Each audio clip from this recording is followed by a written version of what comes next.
नमस्कार, आप देख रहे हैं के न्यूज। मैं हूं आपके साथ सोनी चौहान। मुद्दे की बात में आज एग्जैक्ट और लोकसभा चुनाव से ठीक पहले कांग्रेस की मुश्किलें जो हैं वो बढ़ती हुई नजर आ रही हैं और इनकम टैक्स डिपार्टमेंट ने कांग्रेस को 1700 करोड़ का नोटिस थमा दिया है और इस नोटिस को लेकर सियासत भी तेज हो गई है। इसको लेकर कांग्रेस लगातार बीजेपी पर हमलावर है। कांग्रेस का कहना है कि ये सब कुछ साजिश के तहत किया जा रहा है। इनकम टैक्स को केवल कांग्रेस नजर आ रही है और केंद्र सरकार कांग्रेस को अपंग बनाने की कोशिश कर रहा है। इनकम टैक्स के नोटिस पर राहुल गांधी का भी बयान सामने आया। राहुल गांधी ने साफ तौर पर कहा है कि किसी ना किसी दिन बीजेपी की सरकार तो जरूर बदलेगी। जब सरकार बदलेगी तो लोकतंत्र का चीरहरण करने वालों पर कार्रवाई जरूर होगी और ऐसी कार्रवाई होगी कि दोबारा फिर किसी की हिम्मत नहीं होगी ये सब करने की, और ये मेरी गारंटी है। उन्होंने आगे ये भी कहा कि अगर सरकारी एजेंसियां अपना काम ईमानदारी से करें तो लोकतंत्र सुरक्षित रहेगा। इसीलिए गलत करने वालों को सोचना चाहिए कि कभी ना कभी बीजेपी की सरकार बदलेगी और इसके बाद ऐसी कार्रवाई होगी कि ये कभी नहीं होगा, नहीं दोहराएगा। आपको बता दें कि इनकम टैक्स विभाग ने कांग्रेस पार्टी को जो 1700 करोड़ की रिकवरी नोटिस थमाया है, भेजा है, उससे नोटिस साल 2017 और 18 से लेकर 2020 और 21 के लिए भेजा गया है। आईटी डिपार्टमेंट द्वारा भेजी गई इस नोटिस में टैक्स के साथ ही जुर्माना और ब्याज भी जोड़ा गया है। कांग्रेस ने आरोप लगाया है कि सरकार चुनाव से पहले उनके खाते सीज कर रही है। पार्टी के 5 चुनाव लड़ने के लिए, इसीलिए एक तरीके से कहा जाए कि पैसा नहीं है और पैसा खर्च नहीं कर पा रही है। केंद्र सरकार कांग्रेस को अपंग बनाने की कोशिशों में लगातार जुटी है। आयकर विभाग का कहना है कि वो केवल अपनी रिकवरी कर रहा है, उसने कोई भी खाते फ्रीज नहीं किए हैं।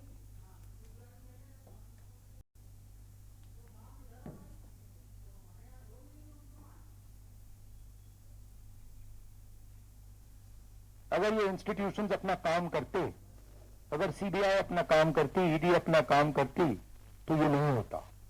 तो उनको ये भी सोचना चाहिए, ये जो सब कर रहे हैं, कि किसी ना किसी दिन बीजेपी की सरकार बदलेगी और फिर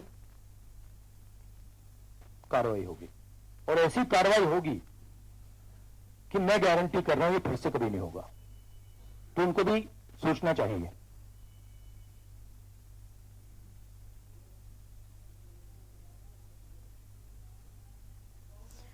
तो कभी बीजेपी की सरकार जाएगी, राहुल गांधी का जो बयान निकलकर सामने आ रहा है, और ये डबल स्टैंडर्ड क्यों? बीजेपी से तो 4617 करोड़ का जुर्माना मांगना चाहिए। आईटी नोटिस पर जो कांग्रेस है वो बिफरती हुई नजर आ रही है।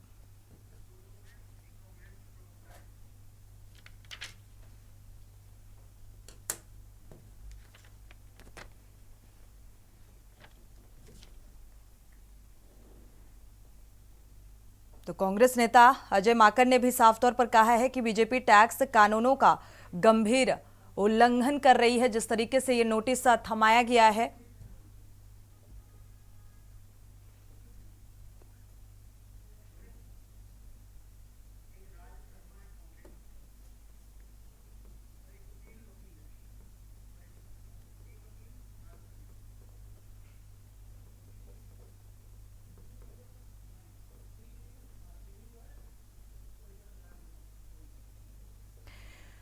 जिस तरीके से एक के बाद एक विपक्ष के खिलाफ केंद्रीय एजेंसियों की कार्रवाई और अब ये नोटिस थमाने का जो मामला सामने आ रहा है, इसको लेकर जो बयान राहुल गांधी का निकलकर सामने आया है, या चुनाव से ठीक पहले, ये तो कहा जा सकता है कि एक तरफ सीबीआई और ईडी की कार्रवाई, दूसरी तरफ ये जो नोटिस थमाया गया 1700 करोड़ को लेकर, इसको लेकर क्या चुनाव प्रभावित करने की कोशिश की जा रही है बीजेपी की तरफ से?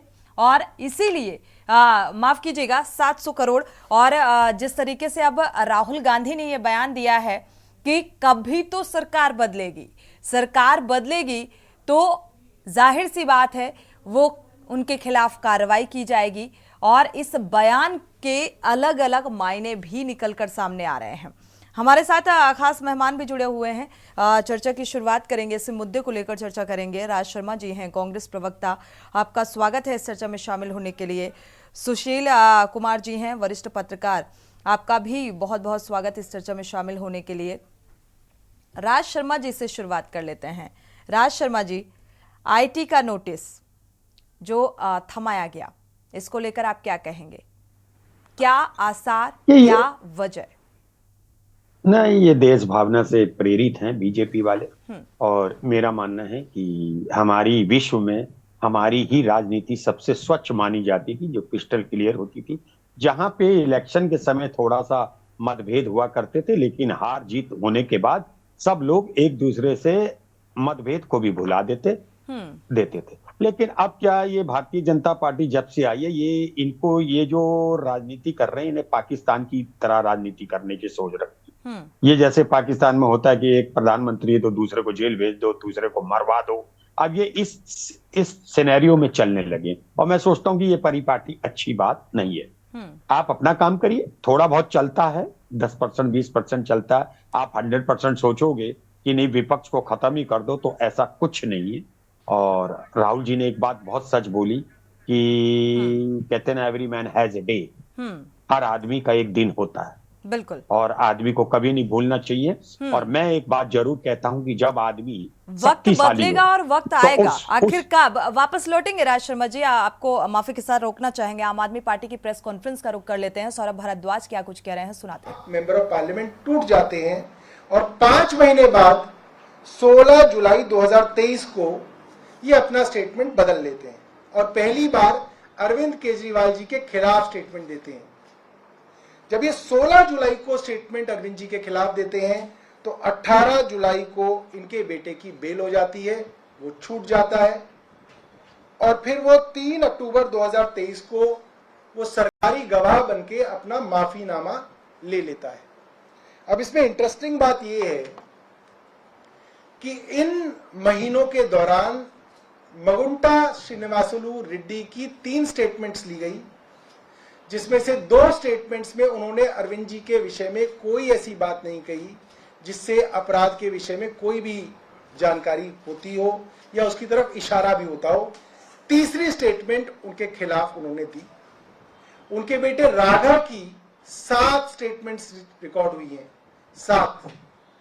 उसी एजेंसी ने 7 बार उनकी गवाही ली। 6 स्टेटमेंट्स में वो कोई ऐसी बात नहीं कहता, वो वही बात रिपीट करता है जो अरविंद केजरीवाल कह रहे हैं कि मेरे पिता जमीन के काम से अरविंद केजरीवाल से मिले।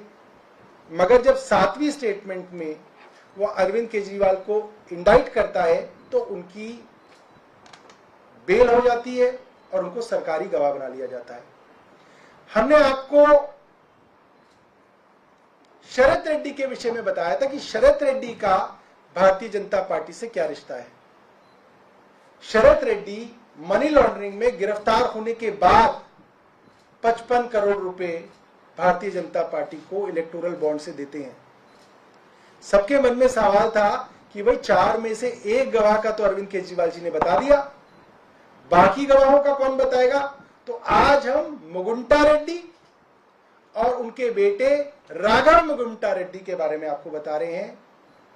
कल एनडीए यानी कि प्रधानमंत्री जी की जो अलायंस है एनडीए, उसके घटक दल टीडीपी ने उनको अपना मेंबर ऑफ पार्लियामेंट बनाने के लिए उम्मीदवार बना लिया है। यानी कि प्रधानमंत्री मोदी और पूरी की पूरी भारतीय जनता पार्टी अब अरविंद केजरीवाल जी के खिलाफ जो मुख्य गवाह है उनके परिवार के लिए वोट मांगेंगे। हमारा सवाल है, ये रिश्ता क्या कहलाता है?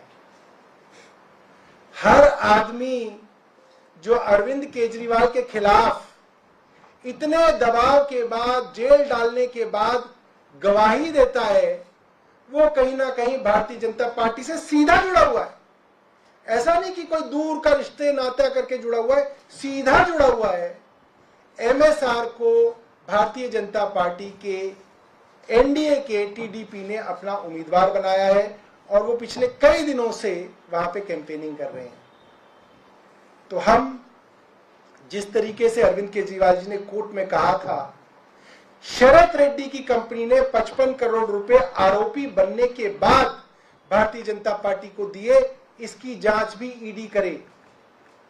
तो मुझे लगता है कि यह चीज भी ईडी रिकॉर्ड पे लेके आए कि ये राघव मगुंटा और इनके पिता मगुंटा श्रीनिवासलू रेड्डी दोनों भारतीय जनता पार्टी और एनडीए से सीधा संबंधित है। इस चीज की जांच भी ईडी करे। मैं समझता हूं वर्षों से इन लोगों के एक दूसरे को फोन कॉल्स जो हैं वो मौजूद होंगे, इन लोगों का रिश्ता मौजूद होगा। इसके अंदर छोटी मोटी भी इन्वेस्टिगेशन होगी तो सब दूध का दूध पानी का पानी साफ हो जाएगा। बहुत धन्यवाद। आतिशी जी अपनी बात कहेंगी।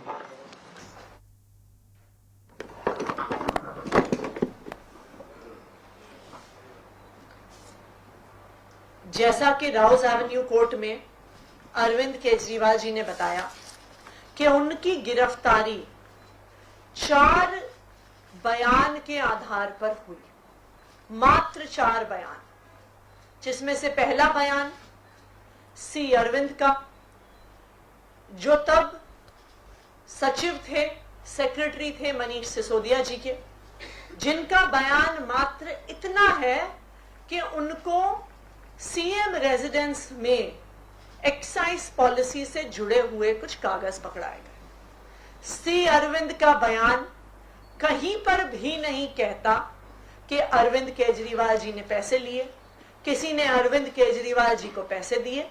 वो सिर्फ इतना कहता है कि सीएम रेजिडेंस में एक्साइज पॉलिसी से जुड़े उनको कुछ कागज मिले। इसमें पैसे के लेन देन का कोई बयान नहीं। दूसरा बयान शरद चंद्र रेड्डी, जिनके बारे में आज देश का बच्चा बच्चा जानता है कि साउथ लॉबी के शराब कारोबारी शरद चंद्र रेड्डी ने ईडी का छापा पड़ने के बाद, ईडी की गिरफ्तारी के बाद 55 करोड़ रुपया इलेक्टोरल बॉन्ड्स के माध्यम से भारतीय जनता पार्टी को चंदा दिया। तो आम आदमी पार्टी की press conference, CM Arvind Kejriwal की गिरफ्तारी के बाद राउज एवेन्यू कोर्ट के अंदर जो बयानबाजी सामने आई है या जिन बयानों के आधार पर गिरफ्तारी की गई, उन तमाम अहम बातों का जिक्र और सौरभ भारद्वाज की तरफ से जो एक बात का खुलासा किया गया कि टीडीपी उम्मीदवार यानी कि एनडीए और इन दोनों का मिक्सअप, आखिर ये रिश्ता क्या कहलाता है, इस बात का भी जिक्र किया। और अब बीजेपी जो मुख्य गवाह थे उनके लिए वोट की अपील करेगी। तो आखिर ये किस तरीके की राजनीति है और किस तरीके की रणनीति नजर आ रही है। हमारे साथ खास मेहमान जुड़े हुए हैं लगातार, सुशील कुमार वरिष्ठ पत्रकार और राज शर्मा जी। सुशील कुमार का रुख कर लेते हैं। सुशील कुमार जी, अगर देखा जाए जिस तरीके का आयकर विभाग की तरफ से जो नोटिस थमाया गया है कांग्रेस को, और कांग्रेस का आरोप जो निकलकर राहुल गांधी का सामने आया है कि डबल स्टैंडर्ड, इस तरीके का आरोप, हालांकि पहले ही फंड के लिए जूझ रही है कांग्रेस या विपक्ष का जिक्र करें, और ऐसे में ये नोटिस थमाया जाना। अनम्यूट कर लीजिएगा।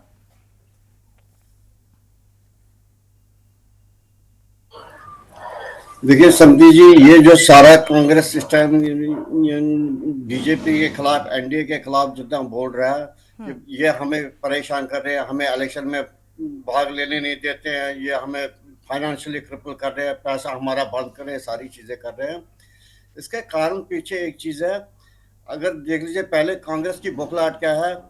हरियाणा 2-3 दिन पहले वहां के 2 नवीन जिंदल जी और फिर उसके बाद उनकी माता जी जिंदल जी बीजेपी में शामिल हो गए।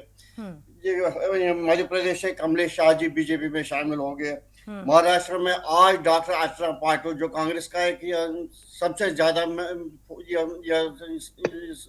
कहते हैं, ये उनका जो सपोर्टर था पूर्व या होम मिनिस्टर शिवराज पाटिल, आज उनकी बहू बीजेपी में आ रही है। ऐसे क्या आपका पंजाब में अमरिंदर सिंह जी की मिसेज प्रणीत कौर जी, वो बीजेपी में आ गई।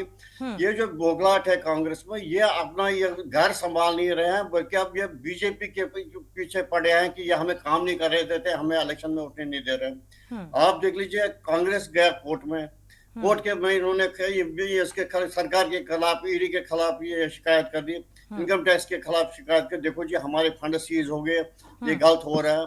पहली बात ये है कि कांग्रेस को अगर ये जो था या जो एरियर्स थे समय पे क्यों नहीं उन्होंने भरे, और अगर आप कोर्ट ने इनकम टैक्स डिपार्टमेंट ने नोटिस दिया था तो उसका कुछ ये करना था, कुछ को तो जमा करना था, वो भी नहीं किया। ये वो कांग्रेस है जब ये चंडीगढ़ के मेयर के इलेक्शन थे, कोर्ट ने जब उसके खिलाफ बीजेपी के जो थे बीजेपी के खिलाफ डिसीजन दिया, उसमें क्या हुआ, कांग्रेस ने लड्डू बांटे, कांग्रेस के बड़े नेताओं ने खुशियां मनाई। दूसरा आ गया जब इलेक्ट्रल बॉन्ड जो मोदी ठीक जी है, का ठीक बड़ा है। फैट प्रोजेक्ट सुशील जी, है, ठीक है, आपकी बात से उसको इत्तेफाक reject कर रखते दिया। हैं, उसमें लेकिन भी अब कांग्रेस ने जिस किसी तरीके की से कांग्रेस को ये नोटिस थमाया गया है आयकर विभाग की तरफ जी। से, तो कांग्रेस का ये भी कहना है कि बीजेपी से तो 4,617 करोड़ का जुर्माना मांगना चाहिए।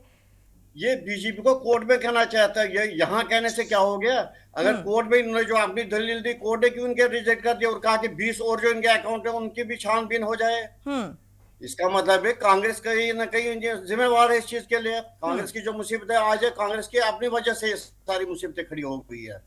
अब कांग्रेस देखिए, इसके लिए कांग्रेस के खुद जितने भी जिम्मेदार है। ठीक है, राज शर्मा जी, ये जो एक देखा जाए परिदृश्य या एक लगातार जो तस्वीर सामने आ रही है, दिल्ली के सीएम की गिरफ्तारी, अभी आम आदमी पार्टी की प्रेस कॉन्फ्रेंस भी आप सुन रहे थे कि सौरभ भारद्वाज ने क्या कुछ कहा, और इसके बाद क्या इन सब चीजों के लिए कांग्रेस खुद ही जिम्मेदार है? अब मैं क्या कह सकता हूं सोनी जी, जब विश्लेषक लोग बायस होके बिना बायस नहीं होते, क्योंकि ये लोग भी बायस हो जाते हैं। इन लोग, अभी आपने सुशील जी से क्या पूछा और सुशील जी किस तरफ चले गए, मेरा सिर्फ इतना सा कहना है कि आप क्या कर रहे हैं महत्व ये नहीं है, उसके पीछे की क्या दृष्टि है वो महत्व होता है। अब विश्लेषक जी एक ही तरफ बोल रहे हैं ये कांग्रेस को, और मुझे लगता है कि इनके पूर्वजों ने कांग्रेस को ही वोट दिया होगा, तो अब इसमें कुछ कहने के लिए क्या बच जाता है सोनिया जी। मैं सिर्फ इतनी बात कहता हूं कि ये देश, भारत देश, मैंने पहले भी कहा कि भारत देश की राजनीति क्रिस्टल क्लियर राजनीति थी। इसमें विपक्ष पक्ष होते थे लेकिन दुश्मनों की तरह काम नहीं करते थे, जैसा कि सन 2014 से चला। अभी जैसे आपने सुशील जी से पूछा कि ऐसे कांग्रेस तो कह रही है कि बीजेपी को 4,500 करोड़ का नोटिस भेजना चाहिए था, कोर्ट पे कह दो। अरे भाई क्या है, कुछ थोड़ी शिष्टाचार भी रखोगे नहीं रखोगे सुशील भाई? क्या सारी चीज कोर्ट पे ही जाएगी? जी आप बता दो क्या आप जब चंडीगढ़ में ये फैसला आया इलेक्ट्रल बॉन्ड पे, क्या अपने गुणगान कर रहे थे? एक मिनट, मेरी आपका कोई बहस ही नहीं है। आप विश्लेषकों में एक पार्टी का प्रवक्ता हूँ, आप मेरी लड़ाई भी नहीं होनी चाहिए। मैं जरा इतना कह रहा हूँ, आपकी जो डेजिग्नेशन है सुशील जी, मुझे लगता है उसको समझते हुए आप निष्पक्ष बात करेंगे तो बेहतर रहेगा, क्योंकि किसी भी पॉलिटिकल, किसी भी राजनीतिक पार्टी को सपोर्ट करना ये चौथे स्तंभ का काम नहीं है। नहीं, जो हकीकत है वो बता, आप ठीक है, हकीकत पर ही बात कर रहे हैं। हकीकत तो अभी तक सामने ही नहीं आई सुशील जी, आप भी जानते हैं हकीकत सामने नहीं आई अभी तक। अभी तक हकीकत सामने नहीं आई। ठीक है, हम उसी हकीकत पर बात कर लेते हैं। राज शर्मा जी, मैं एक चीज मैं सुशील भाई से एक बात पूछना चाहता हूं। जहां से आप बोल रहे हैं आपके पीछे किताबों का भंडार है, मैं नहीं समझता कि एक भी किताब में, एक भी किसी पन्ने में कोई शब्द लिखा हो कि पार्शलिटी से कार्य किया जाएगा। और मैं कहता हूं कि अगर बच्चे का मर्डर हो और उसका पिताजी जज हो, वो भी ऐसी पार्शलिटी नहीं करेगा। आप लोग विश्लेषक लोग होते हो, आप लोगों को सुनता है देश, लाखों लोग इस के न्यूज को सुन रहे होंगे। सुशील भाई, आप वो एज ए एक्सपर्ट बोल रहे हो, और जब आप दिख जाते हो बायस, तो वो शायद एक अच्छा नहीं जाता। मैं आप लोगों से रिक्वेस्ट करता हूं, थोड़ी, आप लोगों को पार्टी नहीं है, आपको you don't need to become a party, आपको तो सिर्फ बात कहनी है सही, बैलेंस। ठीक है राज शर्मा जी, नहीं है मेरा, ठीक है नहीं है राज शर्मा जी, जिस तरीके से लगातार बीजेपी की तरफ से, केंद्रीय एजेंसियों की तरफ से जो कार्रवाई होती हुई नजर आ रही है, विपक्ष की तरफ से लगातार कहा जा रहा है कि भाई केंद्रीय एजेंसियां जो हैं वो दबाव में काम कर रही हैं। अब आगे की रणनीति क्या विपक्ष की? अभी सौरभ भारद्वाज का भी बयान आपने सुना, राउस एवेन्यू कोर्ट में किस तरीके से अरविंद केजरीवाल ने अपने तथ्यों को रखा। सीबीआई और ईडी को एक तरीके से धमकाने का भी आरोप कहा जा सकता है इसे नोटिस थमाए जाने के बाद, जो कांग्रेस के राहुल गांधी का जो बयान निकलकर सामने आया। तो अब आगे की रणनीति विपक्ष की क्या होगी? को दूसरी तरफ से सेकने का समय आ गया सोनी जी। हम्म। देश बहुत पीछे जा रहा है और हम लोग सिर्फ चंद बातों में सिमटे जा रहे हैं। मैं ये कह रहा हूं कि अगर केजरीवाल साहब की बात करूं, मैं ये सर्टिफिकेट नहीं दे रहा कि वो ईमानदार है या बेईमान, मैं नहीं कह सकता, I am not a competent ठीक अथॉरिटी। है। मगर मैं एक बात कह सकता हूं कि आप इस बात को तो मानिए ना, जिसने जो अपराधी था पहले वो करोड़ों रुपए देता है फिर साहूकार बन जाता है, ये देखना चाहिए। ये सुशील भाई आप ही लोग देखो, आप ही लोग बोलोगे क्या ये गलत नहीं है? ठीक है। सुना कि आयकर वो शायद विभाग की इलेक्शन तरफ भी से लड़ेंगे। कांग्रेस को जो नोटिस थमाया गया उसको लेकर जो राहुल गांधी का बयान निकलकर सामने आया कि सरकार बदलेगी तो जरूर होगा एक्शन और बदलाव होगा तो कार्रवाई भी होगी उनके खिलाफ, जो अभी एक तरीके से धमकी भरा लहजा जो निकलकर सामने आया। चूंकि समय कम है, आप दोनों मेहमानों का इस चर्चा में शामिल होने के लिए बहुत बहुत शुक्रिया। लेकिन वो इस बयान के बाद वो प्रदर्शन की तस्वीरें दर्शकों के साथ साझा करते हैं। प्रदर्शन की तस्वीरें भी सामने आ रही हैं जो राहुल गांधी ने बयान दिया, क्योंकि आयकर विभाग की तरफ से नोटिस थमाया गया है और उसको नोटिस के बाद क्योंकि लगातार विपक्ष का आरोप कि पंगु बनाए जाने की कोशिश की जा रही है, आर्थिक रूप से पंगु बनाया जा रहा है और ये बीजेपी की साजिश है। क्योंकि नोटिस थमाए जाने के बाद ही राहुल गांधी ने कहा है कि सरकार बदलेगी तो जरूर होगा एक्शन, और ये राहुल की गारंटी है, इस बात का जिक्र किया। और इसके बाद की ये तस्वीरें देखिए जरा, इस बयान के बाद की कि प्रदर्शन की तस्वीरें, प्रशासनिक अमले की मौजूदगी, लगातार इस प्रदर्शन को रोकने की कवायद नजर आ रही है।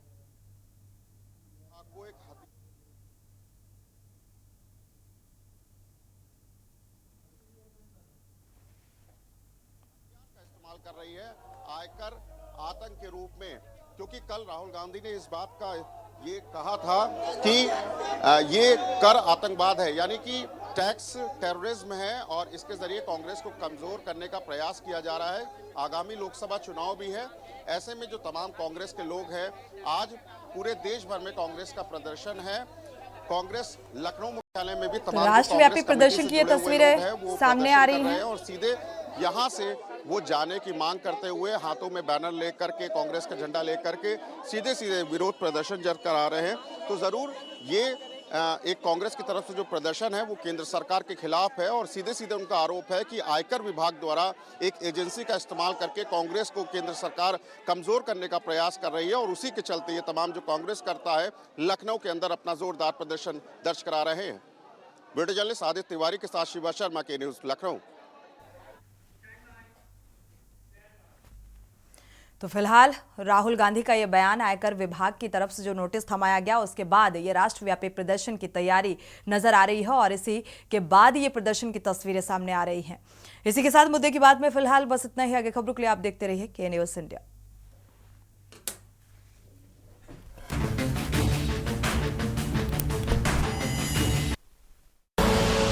आप देख रहे हैं के न्यूज, खबरों का सारथी।